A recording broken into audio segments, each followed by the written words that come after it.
कैसे आप सभी, आशा करते हैं आप लोग बहुत ही स्वस्थ होंगे, मस्त होंगे।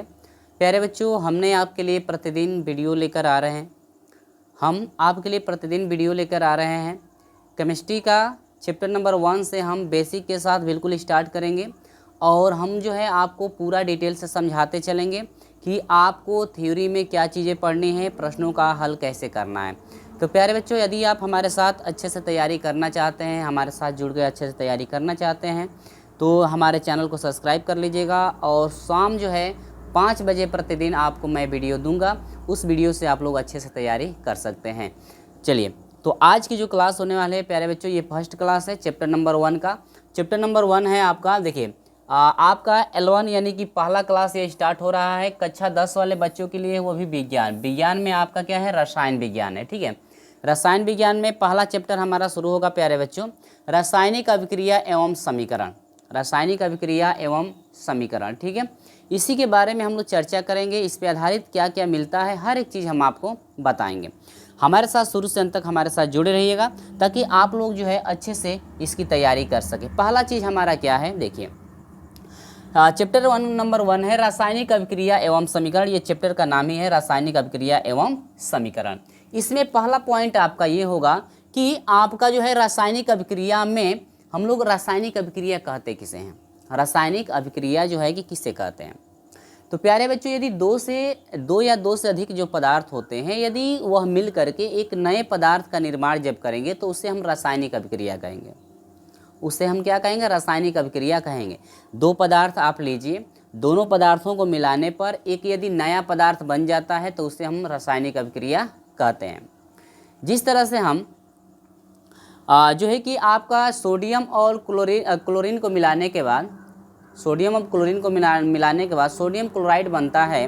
तो प्यारे बच्चों, उसी तरह से यदि ऑक्सीजन और हाइड्रोजन को आप मिलाते हैं तो H2O बनता है। ऑक्सीजन और हाइड्रोजन या ऑक्सीजन को मिलाएंगे आप तो हमारा क्या बनता है, H2O बनता है। ठीक है, कार्बन और ऑक्सीजन को मिलाते हैं तो हमारा बनता है कार्बन डाइऑक्साइड बनता है। तो ये जो आपका नया पदार्थ मिल रहा है, दो को हम मिलाने के बाद एक नया पदार्थ हमें जब प्राप्त हो रहा है तो उसे हम लोग क्या कहते हैं, रासायनिक अभिक्रिया कहते हैं। रासायनिक अभिक्रिया यानी केमिकल रिएक्शन हम लोग कहते हैं। तो पहला यहाँ पे परिभाषा ये है प्यारे बच्चों कि जब एक या एक से अधिक पदार्थ आपस में मिलकर एक नया पदार्थ बनाते हैं। दो या दो से अधिक यदि पदार्थ को आप मिलाओ और मिलने के बाद वह एक नए पदार्थ के रूप में आपके बन जाते हैं तो उसे हम लोग रासायनिक अभिक्रिया के नाम से जानते हैं। ठीक ना, तो उसे क्या कहते हैं, रासायनिक अभिक्रिया कहते हैं। जैसे एग्जाम्पल भी हम आपके पास यहाँ पे रखे हैं, एग्जाम्पल हम अभी आपको बता भी दिए हैं। तो जैसे एग्जाम्पल में लिया गया है कार्बन और हवा। हवा का मतलब क्या, ऑक्सीजन, यानी कि कार्बन और ऑक्सीजन को जब मिलाते हैं, यदि कार्बन और ऑक्सीजन को मिलाते हैं तो हमारा जो आपकी जल यानी कि कार्बन को यदि हवा की उपस्थिति में जब हम जलाते हैं, कार्बन को हवा की उपस्थिति में जब जलाते हैं तो हमारा क्या प्राप्त होता है, कार्बन डाइऑक्साइड गैस हमारी प्राप्त होती है। यानी कार्बन और ऑक्सीजन को जब हम एक साथ लेते हैं, यानी कि कार्बन को हम ऑक्सीजन के साथ मिलाते हैं, मिलाने का मतलब क्या हुआ कि ऑक्सीजन जब हवा रहेगा तो उसके साथ हम कार्बन को यदि जलाते हैं तो जलाने के बाद हमारा क्या प्राप्त होता है, कार्बन डाइऑक्साइड हमारा प्राप्त होता है। कार्बन डाइऑक्साइड प्राप्त होता है। यहाँ पर उदाहरण पर हम आपको पूरा डिटेल से लिखे हैं कि यदि कार्बन यानी कि C, कार्बन को हम लोग C से प्रदर्शित करते हैं। हवा यानी कि ऑक्सीजन जो है कि आपका O2 होता है, O2 यहाँ पे इंडिकेट कर सकते हैं या O केवल इंडिकेट करेंगे तो भी वो ऑक्सीजन होगा। ठीक है, तो ये आपका होता है उपस्थिति में, जलाने पर क्या प्राप्त होता है, कार्बन डाइऑक्साइड गैस आपकी प्राप्त होती है। और जो गैस होती है प्यारे बच्चों ना, इसका जो सिंबल होता है, तीर का सिंबल हमारा ऊपर होता है। गैस जो होगा वो आपका गैस उड़ता है और गैस जब उड़ता है तो ये जो तीर का सिंबल है इसे हम लोग ऊपर की तरफ करते हैं, क्योंकि ये दिखाता है कि ये गैस है या भारी जो है पदार्थ बन रहा है या भारी गैस बन रहा है। इस तरह से हम लोग इस तीर के सिंबल को दिखाते हैं। यदि गैस है तो तीर का सिंबल हम क्या करेंगे, ऊपर की तरफ करेंगे। तो ये आपका देखिए रासायनिक समीकरण जो है आपका क्या लिखा गया है, कार्बन और ऑक्सीजन को जब हम मिलाते हैं तो प्यारे बच्चों बनता है कार्बन डाइऑक्साइड हमारा बनता है। क्या बनता है, कार्बन डाइऑक्साइड हमारा बनता है। और कार्बन डाइऑक्साइड जो है यह एक गैस है, ये क्या है, ये गैस है। ठीक है, तो आप समझ गए यहाँ पे कि दो या दो से अधिक पदार्थों को यदि हम मिलाते हैं, तो दो या दो से अधिक पदार्थों को मिलाने के बाद जो एक नया पदार्थ प्राप्त होगा आपका, उसे हम कार्बन डाइऑक्साइड कहते हैं। यानी कि जो नया एक पदार्थ होता है उसे हम लोग रासायनिक अभिक्रिया के नाम से जानते हैं, यानी कि उसी को हम लोग रासायनिक अभिक्रिया कहते हैं। तो रासायनिक अभिक्रिया में हमेशा क्या होता है कि दो पदार्थ को हम मिलाते हैं, या दो पदार्थ को लेने के बाद जो आपका नया पदार्थ बनता है उसी को हम लोग को नाम देते हैं क्या, रासायनिक अभिक्रिया कहते हैं। यानी कि रासायनिक अभिक्रिया में हमेशा एक नए पदार्थ का निर्माण होता है। ठीक है, चलिए यहाँ पर हम कई एग्जाम्पल आपके पास लेकर आए हैं, इस एग्जाम्पलों को आप समझ लीजिए ध्यान से। जल का बनाना, जल कैसे बनता है प्यारे बच्चों, ये भी एक रासायनिक अभिक्रिया है। ये भी एक क्या है, रासायनिक अभिक्रिया है। जल कैसे बनता है, देखिए हाइड्रोजन और ऑक्सीजन को जब हम मिलाते हैं तो हमारा बनता है जल।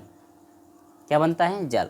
ऑक्सीजन और हाइड्रोजन को जब मिलाते हैं प्यारे बच्चों तो हमारा बनता है जल। ठीक है, तो यहाँ पर आपका लिखा गया जैसे हाइड्रोजन और ऑक्सीजन को भी मिलाएंगे तो हमारा बनता है पानी या जल, यानी कि पानी का सूत्र होता है H2O। क्या होता है, पानी का सूत्र हमारा यहाँ पे H2O होता है।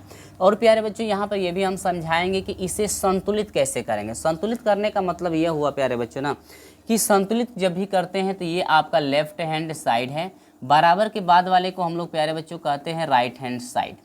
यानी कि लेफ्ट हैंड साइड और राइट हैंड साइड जो होता है प्यारे बच्चों, यहाँ पे दोनों पक्ष जो है आपके बराबर होने चाहिए। संतुलित भी साथ में समीकरण करना जरूरी है। हमने आपके लिए संतुलित समीकरण की वीडियो पहले ही आपको जो है कि दे दिया हुआ है। हमारे चैनल पर जा करके इसी चैनल पे आपको जो है कि मिल जाएगा संतुलित रासायनिक समीकरण का वीडियो। ठीक है, यानी कि किसी भी समीकरण को हम लोग संतुलित कैसे कर सकते हैं। तो प्यारे बच्चों संतुलित करना क्यों आवश्यकता है, क्योंकि जितने भी आपके जो है कि हाइड्रोजन के यहाँ पे दो अणु है और इधर जितने भी रहेंगे उतना ही दोनों साइड होना चाहिए, तो ये संतुलित समीकरण में होगा। यानी कि दोनों का मान जो है दोनों साइड आपके बराबर होना चाहिए। जैसे यहाँ पर देख लीजिए, जैसे हाइड्रोजन इधर दूगो है और यहाँ पे कहें प्यारे बच्चों तो यहाँ पे हाइड्रोजन हमारा दूगो है, तो दूगो हाइड्रोजन इधर भी है राइट हैंड साइड की तरफ और दूगो हाइड्रोजन जो है लेफ्ट हैंड साइड की तरफ भी है। ठीक है, तो दोनों बराबर क्योंकि दोनों तरफ जो है हाइड्रोजन आपके मौजूद है। ऑक्सीजन की बात करें तो ऑक्सीजन यहाँ पे दो है, यहाँ पे ऑक्सीजन कितना है, एक है। ठीक है, यहाँ पे ऑक्सीजन कितना है, एक है। ठीक है, लेकिन हमें चाहिए कितना, हमें चाहिए दूगो चाहिए। तो दूगो बनाने के लिए अब यहाँ पे हम दो नहीं लिख सकते हैं, जो हमने यहाँ पे लिखा हुआ है ना, यहाँ पे हम दो नहीं लिख सकते हैं, दो इसके आगे लिख सकते हैं, हम यहाँ पे नहीं लिख सकते हैं। ठीक है, तो यहाँ पर देखिए ऑक्सीजन यहाँ पे दूगो है, लेकिन इधर भी ऑक्सीजन राइट हैंड साइड की तरफ ऑक्सीजन हमें दूगो चाहिए, तो यहाँ पर दो से गुणा कर देंगे तो ऑक्सीजन हमारा दो हो गया और यहाँ पे ऑक्सीजन दो हो गया। लेकिन आपको सर ये तो गड़बड़ आपने कर दिया, ये तो आपने गड़बड़ कर दिया। क्यों, क्योंकि हाइड्रोजन यहाँ पे अब दो दूनी के चार हो। अब देखिए हाइड्रोजन कितना हुआ, हाइड्रोजन हो गया दो दूनी के चार गो हाइड्रोजन हो गया, क्योंकि यहाँ पे दूगो पहले से है या दूगो आगे उसके आगे है, तो उससे गुणा होता है। यानी कि जो आगे वाला होगा उससे इसमें क्या होगा, गुणा होगा। चेक करेंगे कगो हो गया, अब दो दूनी कितना हो गया, चार गो हाइड्रोजन हो गया। ऑक्सीजन हमारा कगो हो गया, दूगो हो गया, क्योंकि यहाँ पर ऑक्सीजन एक माना जाएगा और एक दुगे दो, दूगो ऑक्सीजन यहाँ पे हो गया। अब यहाँ पे ऑक्सीजन देखिए दूगो है, यहाँ पर ऑक्सीजन दूगो है। ठीक है, लेकिन हाइड्रोजन दो दूनी के चार हो गया और यहाँ पे हाइड्रोजन कितना हो गया, हाइड्रोजन यहाँ पे दो ही है, यहाँ पर दो यानी कि चार हाइड्रोजन करने के लिए हम दो से यहाँ पे गुणा कर देंगे तो संतुलित हो जाएगा, यानी कि दोनों तरफ मान आपके बराबर हो गए। ठीक है, आराम से समझ लीजिए, आराम से आप समझ लीजिए, क्योंकि आप यहाँ पे समझ जाते हैं तो संतुलित करने में आपको आसान रहेगा। ठीक है, अगला देखिए, अगला पॉइंट है कोयले का दहन। यानी कि जब कोयलों को हम लोग जलाते हैं, अभी हम लोग जलाए हैं कोयलों को, यानी कार्बन को जब जलाते हैं, कोयला क्या है, कार्बन का एक रूप है। कोयला एक कार्बन है, कार्बन को कभी भी जलाएंगे, देखो हवा की उपस्थिति में ही कार्बन जलेगा। अगर हवा नहीं, कार्बन जलेगा, हवा ही नहीं, देखिए कार्बन ही नहीं, कोई भी आप किसी भी आप वस्तु को जलाते हैं तो उसे हवा की आवश्यकता होगी। अगर हवा वो नहीं, उसे हवा जो है कि नहीं मिलेगा तो वो जलेगा नहीं। तो ये कह रहा है कि अगर हम लोग जो है कोयलों को जलाते हैं, यानी कोयला, यानी कि हम लोग इसे कोयले को हम लोग कार्बन के नाम से भी जानते हैं, यानी कि सी होता। ऑक्सीजन यानी कि O2 को जब हम जलाते हैं, देखिए कोयला आपका एस क्या है प्यारे बच्चों, यहाँ पे ये भी समझते चलिए, यहाँ पर हमने यस लिखा हुआ है और जी लिखा हुआ है। एस का मतलब होता है सॉलिड यानी कठोर अवस्था में, ठीक है, और जी का मतलब होता है गैस, यानी कि जैसे हवा हो गया, यानी कि वो उड़ता है गैस। तो ये आपका जी का मतलब होता है गैस और एस का मतलब होता है सॉलिड। एक आता है प्यारे बच्चों एक्यू आता है, ठीक है ना। यहाँ पर एक एल भी आता है, लिक्विड यानी कि द्रव की अवस्था में। एक्यू का मतलब होता है जलीय अवस्था में। हम आपको ये चीज़ लास्ट में देंगे, हम आपको ये चीज़ लास्ट में देंगे, कहाँ मिलेगी मैं आपको बता दूंगा, शुरू से अंत तक हमारे साथ जुड़े रहिए। अब देखिए, अब हम कार्बन और ऑक्सीजन को मिलाते हैं तो हमारा प्राप्त होता है प्यारे बच्चों कार्बन डाइऑक्साइड। क्या प्राप्त होता है? Carbon dioxide. संतुलित करके देखिए क्या ये संतुलित है कि नहीं है। कार्बन इधर एगो है, देखिए कार्बन यहाँ पर कोगो है, एगो है, यहाँ पे कार्बन एगो है, ठीक है। ऑक्सीजन यहाँ पे दुगो है, यहाँ पे ऑक्सीजन दुगो है, ये संतुलित है, इसे संतुलित करने की कोई आवश्यकता नहीं है, ठीक है। चलिए आगे बढ़ते हैं, अगला पॉइंट देखिए, बिना बुझा हुआ चूना में पानी मिलाने पर, यानी बिना बुझा हुआ चूने का मतलब ये हुआ कि आप लोग चूने देखे होंगे, जब हम लोग घर को पेंट वेंट करते हैं चूने को तो हम लोग पानी में उसे डालते हैं, क्या करने के लिए? बुझाने के लिए, ठीक ना। वो जब आता है तो बिना बुझा हुआ होता है, ठीक ना, उसे हम लोग पानी में डाल करके क्या करते हैं? बुझाते हैं। तो क्या प्राप्त होता है? देखिए, कैल्शियम ऑक्साइड को जब, यानी कि चूने को जब हम लोग पानी में डालते हैं प्यारे बच्चों, तो आपको पता होगा कि वो जो है हीट भी होता है और उष्मा भी उत्पन्न करता है, यानी कि भाप भी उसमें से निकलता है। तो जब हम कैल्शियम ऑक्साइड को, यानी कि CaO को, कैल्शियम ऑक्साइड को जब हम पानी में मिलाते हैं तो हमारा प्राप्त होता है कैल्शियम हाइड्रोक्साइड। क्या प्राप्त होता है? कैल्शियम हाइड्रोक्साइड हमारा प्राप्त होता है, कैल्शियम हाइड्रोक्साइड। यानी कि देखिए, कैल्शियम का सूत्र है CaO और ये पानी का होता है H2O, ठीक ना। और यहाँ पर हमारा प्राप्त होता है कैल्शियम डाइऑक्साइड। AQ का मतलब यहाँ पे देखो, अब यहाँ पे AQ आया है, AQ का मतलब हुआ जलीय विलयन। क्या मतलब हुआ? जलीय विलयन। अब यहाँ पे देखिए संतुलित करके ये संतुलित है कि नहीं है। तो ध्यान देना कि अगर हम चूने को पानी में मिलाते हैं तो हमारा कैल्शियम हाइड्रोक्साइड प्राप्त होता है। चलिए मिलाइए, यहाँ पे कैल्शियम प्यारे बच्चों 1 है, ठीक है, तो इधर भी यहाँ पे 1 है। ऑक्सीजन यहाँ पर देखिए, यहाँ पर ऑक्सीजन 1 है, यहाँ पर ऑक्सीजन 1 है, 2 टोटल ऑक्सीजन है। यहाँ पर देखिए ऑक्सीजन यहाँ पूरे का ये ट्वाइस लगा हुआ है, इसका मतलब कि ये 2 इसका भी है और ये 2 हाइड्रोजन का भी है। तो ऑक्सीजन भी दुगो है, हाइड्रोजन भी दुगो। तो देखिए 1 और 1 2, यानी कि लेफ्ट हैंड साइड की तरफ भी 2 ऑक्सीजन है, राइट हैंड साइड की तरफ भी 2 हमारा ऑक्सीजन मौजूद है। चलिए हाइड्रोजन को देखिए, हाइड्रोजन यहाँ पे दुगो है, यहाँ पे हाइड्रोजन भी क्या है? दुगो है। तो ये संतुलित है। आगे बढ़ते हैं, मैग्नीशियम रिबन का जलना, यानी मैग्नीशियम रिबन को जब हम जलाते हैं तो क्या बनता है? मैग्नीशियम रिबन को जब हम जलाते हैं तो क्या प्राप्त होता है? देखिए, मैग्नीशियम और ऑक्सीजन, मैग्नीशियम को कभी भी जलाएंगे तो ऑक्सीजन की तो आवश्यकता होगी, ये तो आपको पता है कि बिना हवा का कोई जलने वाला नहीं है, बिना हवा के हम लोग भी चलने वाले नहीं, ठीक ना। तो मैग्नीशियम को जब ऑक्सीजन के साथ मिलाते हैं, मैग्नीशियम का Mg ऑक्सीजन का साथ होता है O2, मैग्नीशियम ऑक्साइड प्राप्त होता है। क्या प्राप्त होता है? मैग्नीशियम ऑक्साइड यहाँ पे प्राप्त होता है। और यहाँ पे हम संतुलित करना चाहें तो क्या होगा? देखिए Mg यहाँ पे 1 है, इधर Mg क्या है? 1, ये ठीक है। आगे बढ़ते, ऑक्सीजन यहाँ पे 2 है, यहाँ पे ऑक्सीजन प्यारे बच्चों हमारा 2 होना चाहिए। तो यहाँ पर 2 नहीं, यहाँ पर हम 2 नहीं लिख सकते हैं, इसके आगे हम 2 लगा सकते हैं क्योंकि हमें ऑक्सीजन 2 को करना है। तो इधर ऑक्सीजन 2, इधर ऑक्सीजन 2, लेकिन समस्या अब ये है कि मैग्नीशियम का गो हो गया 1 2 2, मैग्नीशियम हमारा 2 गो हो गया, लेकिन लेफ्ट हैंड साइड की तरफ मैग्नीशियम हमारा 1 ही था। तो 2 बनाने के लिए यहाँ पर 2 से गुणा कर देंगे तो 1 2 2 हमारा हो जाएगा, यानी कि यहाँ पे मैग्नीशियम भी 2 हो गया, ऑक्सीजन भी आपका 2 हो गया। तो ये संतुलित इस तरह से हमारा हो गया। आगे बढ़ते हैं, अमोनियम और हाइड्रोजन क्लोराइड का क्रिया, यानी अमोनिया से हाइड्रोजन क्लोराइड जब क्रिया करता है तो क्या बनता है? अमोनिया यानी NH3, यानी कि ये आपका एक G है, यानी कि ये गैस है। क्या है? गैस। हाइड्रोजन क्लोराइड ये भी आपका जो है कि गैस है, को मिलाते हैं तो जब हमारा मिलता है तो बनता है अमोनियम क्लोराइड। क्या बनता है प्यारे बच्चों? Ammonium chloride. अमोनियम यानी NH3 को हम लोग अमोनिया कहते हैं, NH4 लगेगा तो आपका अमोनियम हो जाता है। और Cl को हम लोग क्लोराइड के नाम से यहाँ पे जानते हैं, क्लोरीन बोलते हैं, लेकिन यहाँ पे हमारा क्लोराइड लगेगा, ठीक है। अब यहाँ पे हमारा अमोनिया को यदि हाइड्रोजन क्लोराइड के साथ हम लोग मिलाते हैं प्यारे बच्चों तो ये आपका बनता है अमोनियम क्लोराइड।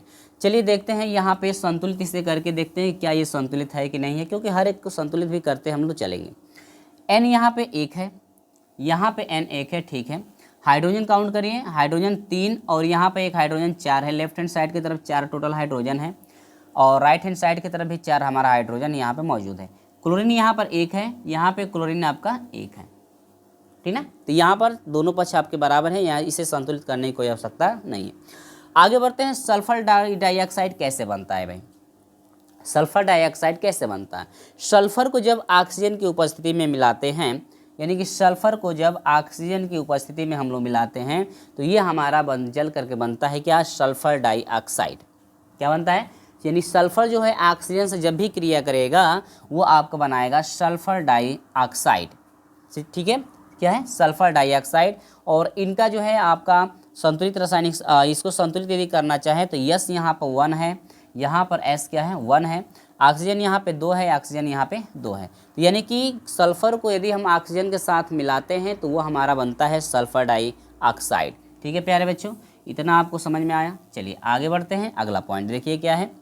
और ये आपको वीडियो पसंद आती है तो इस वीडियो को लाइक शेयर कर दीजिएगा। इसका स्क्रीनशॉट लेना चाहते हैं तो आप स्क्रीनशॉट भी इसका ले सकते हैं, इसका आप स्क्रीनशॉट भी ले सकते हैं। चलिए आगे देखिए, अगला क्या है ध्यान दीजिएगा। अब यहाँ पे रासायनिक अभिक्रियाओं को जो है कितने माध्यम के द्वारा जो है पहचाना जा सकता है। रासायनिक अभिक्रिया को निम्न प्रेक्षणों के द्वारा पहचाना जा सकता है, यानी कि रासायनिक अभिक्रिया हुई है या नहीं हुई है कैसे पहचानेंगे। पहला पॉइंट क्या है इसमें, अवस्था परिवर्तन। वो अपना अवस्था परिवर्तन कर देता है, वो अपना अवस्था क्या कर देता है, परिवर्तन कर देता है। तो अवस्था परिवर्तन आपका सर अवस्था परिवर्तन कैसे करता है, अभी हम लोग सारी चीज़ें देखेंगे। दूसरी चीज़ है रंग में परिवर्तन, रंग में भी परिवर्तन हो जाता है। तीसरा चीज़ है गैसों का निकलना। चौथा पॉइंट आपका पहचानने का है, ताप में परिवर्तन हो जाता है। और ये आपका पांचवा है अवक्षेपण का निर्माण, अवक्षेपण का निर्माण। चलिए तो पांचों के बारे में हम लोग यहाँ पे देख लेते हैं। पहला चीज़ है अवस्था में परिवर्तन। हम लोग क्या कहते हैं, अवस्था में परिवर्तन किस तरह से हम कहेंगे कि उसकी अवस्थाओं में हमारा परिवर्तन, इसका और जो है कि अवस्थाओं में परिवर्तन हो गया है। परिभाषा है हमारा कि जब रासायनिक अभिक्रिया के दौरान अभिकारकों की भौतिक अवस्था जैसे ठोस, द्रव या गैस, भौतिक अवस्था कौन कौन थे, 3 है, ठोस, द्रव, आपका गैस, बदलकर उत्पादों में भिन्न हो जाते हैं तो उसे हम लोग क्या कहते हैं, अवस्था में परिवर्तन। हम लोग कह सकते हैं कि ये अवस्था में इसकी अवस्था में परिवर्तन हो गया है। जिस अवस्था में था वो अब वो उस अवस्था में नहीं है। जैसे अभिक्रिया क्या होगी, हाइड्रोजन गैस को यानी कि H2 को हम लोग हाइड्रोजन गैस को यदि ऑक्सीजन गैस में मिला, ऑक्सीजन गैस यानी कि मिलकर जल यानी कि द्रव का क्या करता है, निर्माण करता है। देखिए अपना अवस्था बदल दिया, हाइड्रोजन गैस था, ठीक है, ये ऑक्सीजन के साथ जब मिलता है तो एक जल बना लेता है, तो अपना अवस्था परिवर्तन कर लिया, पानी के यानी कि द्रव के रूप में आपका चला गया। क्योंकि हाइड्रोजन है H2 और ऑक्सीजन यहाँ पे है O2, जब मिलता है तो ये एक जल का निर्माण करते हैं। तो ये देखिए ये एक हवा के रूप में था और ये जो है एक हाइड्रोजन गैस के रूप में था। जब जो दोनों आपके मिलते हैं तो यहाँ पर हमारा बन जाता है जल, यानी कि H2O, यानी कि ये लिक्विड की अवस्था में यहाँ पे प्राप्त हो जाता है, ठीक ना। तो ये आपका हो गया अवस्था में परिवर्तन, यानी कि ये अपना अवस्था बदल दिए हैं। क्योंकि लिक्विड में था, पहले ये गैस में थे, गैस से बदल कर किस में चले गए, आपके जो है कि लिक्विड यानी कि द्रव में चले गए हैं। तो ये अपना अवस्था बदल दिए हैं। गैस पहले थे, गैस से ये जो है कि किस में चले गए, द्रव में चले गए हैं, तो ये अवस्था अपना बदल दिए हैं। तो इसे हम लोग कहते हैं अवस्था परिवर्तन, यानी अवस्था परिवर्तन से भी हम लोग इसे पहचान सकते हैं। अगला पॉइंट देखिए प्यारे बच्चों, अगला पॉइंट है रंग में परिवर्तन। रंग में कैसे परिवर्तन करता है उसे हम लोग देखेंगे।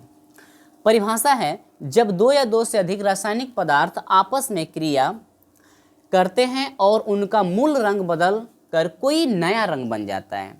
उनका मूल रंग बदल करके कोई क्या हो जाता है, नया रंग हो जाता है, तो उसे हम लोग कहते हैं कि उसके रंग में परिवर्तन हुआ। यानी कि ये जो है कि आपके रासायनिक अभिक्रिया की पहचान होगी कि रंग में भी परिवर्तन हो जाएगा तो वह एक रासायनिक अभिक्रिया की पहचान होगी, ठीक ना। चलिए तो ये अभिक्रिया का लिए हैं हम, देखिए करें जब लोहे की क्रिया जो है यानी कि लोहे की कील को नीले रंग के कॉपर सल्फेट CuSO4, हमने सूत्र भी रखा हुआ है ताकि आप अच्छे से तैयारी यहाँ पे कर सकें, ठीक है। यानी कि लोहा जो कि Fe होता है, लोहे की कील को जो है यदि कॉपर सल्फेट के विलयन में यदि हम डालते हैं प्यारे बच्चों तो रंग का फेरस सल्फेट बनना, यानी कि रंग जो है आपका फेरस सल्फेट के रूप में यानी फेरस सल्फेट बनता है और का जो है कि परिवर्तन हो जाता है। और देखिए यहाँ पर रंग क्या परिवर्तन हो रहा है, हरे रंग, ठीक ना। कॉपर की कील को यदि हम लोग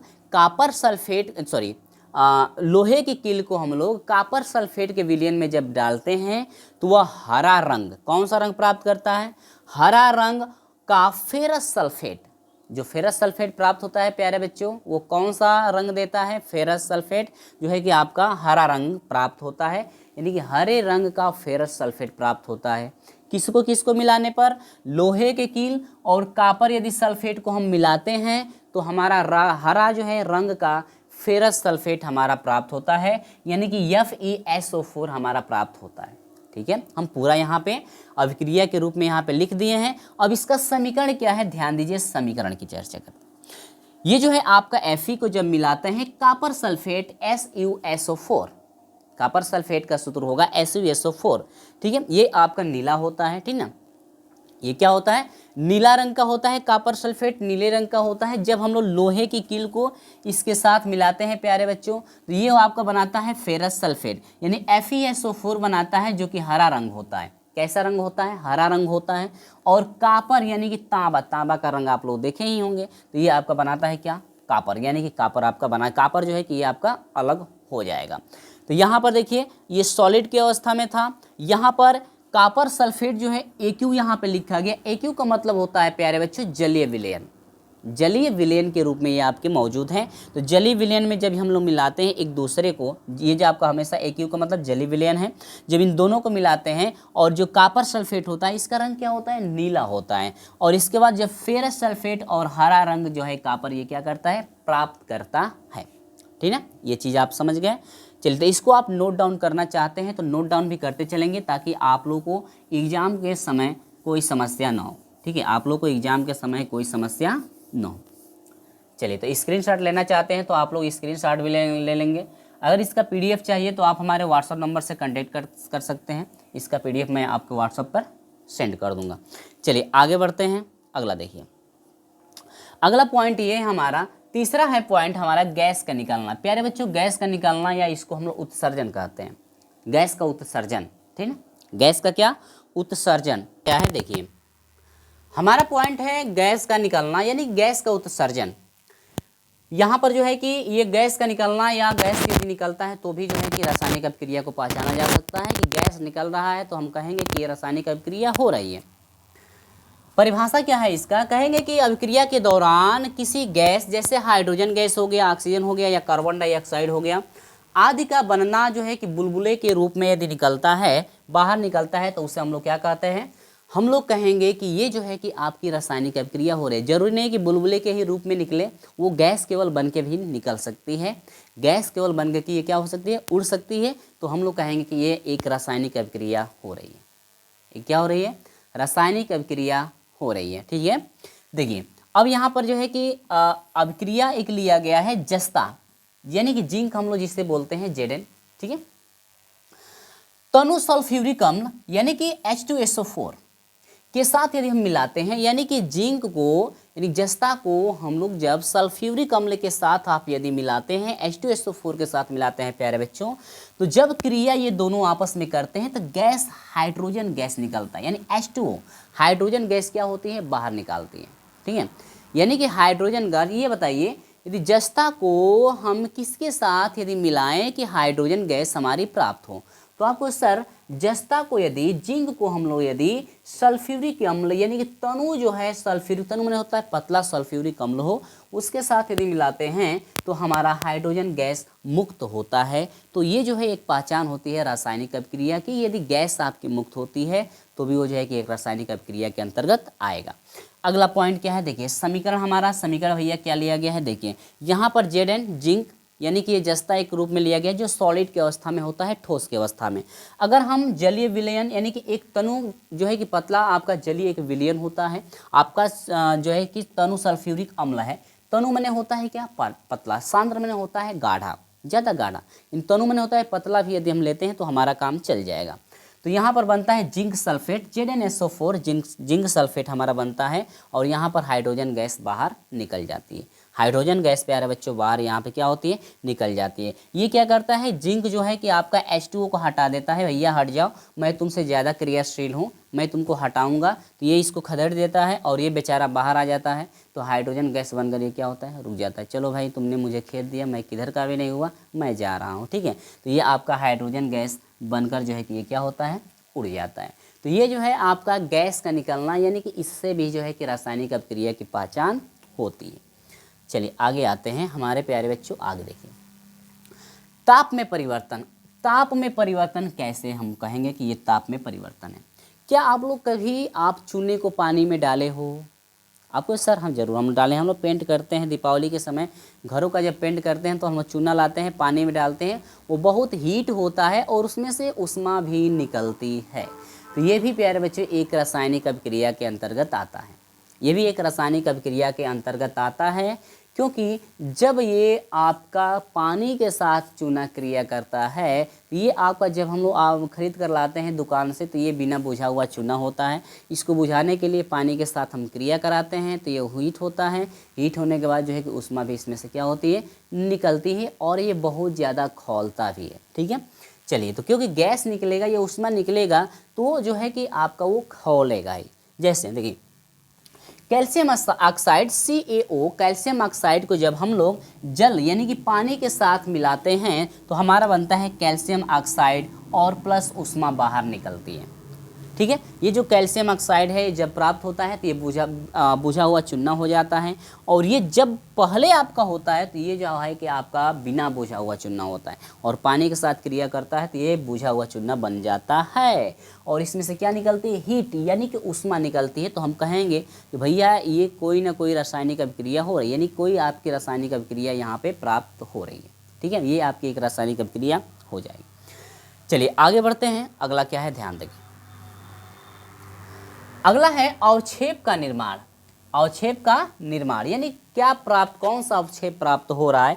और अवक्षेप, कभी भी अवक्षेप का निर्माण होता है प्यारे बच्चों तो वो आपका भारी होता है। गैस बनता है तो आपका ये जो है कि उड़ जाता है, तो तीर ऊपर का होता है। अवक्षेप का निर्माण होता है तो वो एक भारी की अवस्था में अवक्षेप बनता है, और वो जो है कि नीचे तली में बैठ जाता है।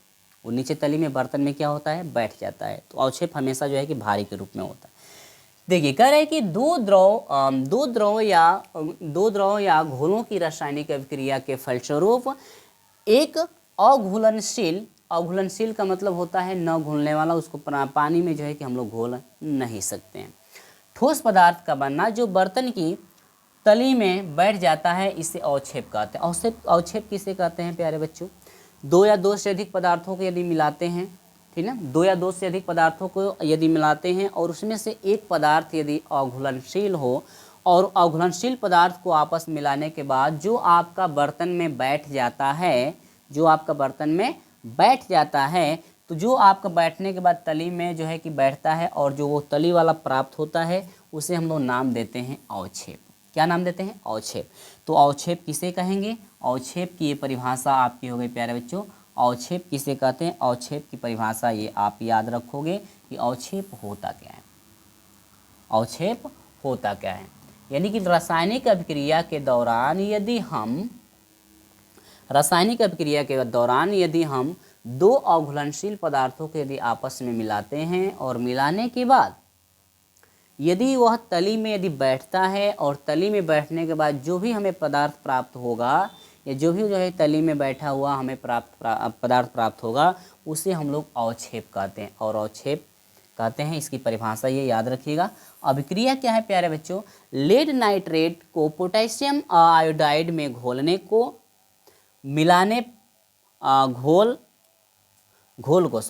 आयोडाइड के घोल को मिलाने पर लेड आयोडाइड का पीला रंग अवक्षेप बनता है। यानी कि लेड नाइट्रेट का सूत्र क्या होता है, यहाँ पे मैं साफ साफ लिख दिया हूँ, यानी कि PbNO3 का ट्वाइस, ये प्यारे बच्चों लेड नाइट्रेट है। करें पोटेशियम आयोडाइड को हम लोग कहते हैं K2I, यह है पोटेशियम आयोडाइड। 2KI आपका होगा तो वो आपका संतुलित किया जाएगा, तो आपको समझ में आ जाएगा। पोटेशियम आयोडाइड कहते हैं हम लोग KI। पोटेशियम आयोडाइड को जब घोल कर मिलाया जाता है तो हमारा बनता है लेड आयोडाइड। लेड को हम लोग Pb, ठीक है, आयोडाइड को हम यहाँ पर लेंगे I2 आयोडाइड।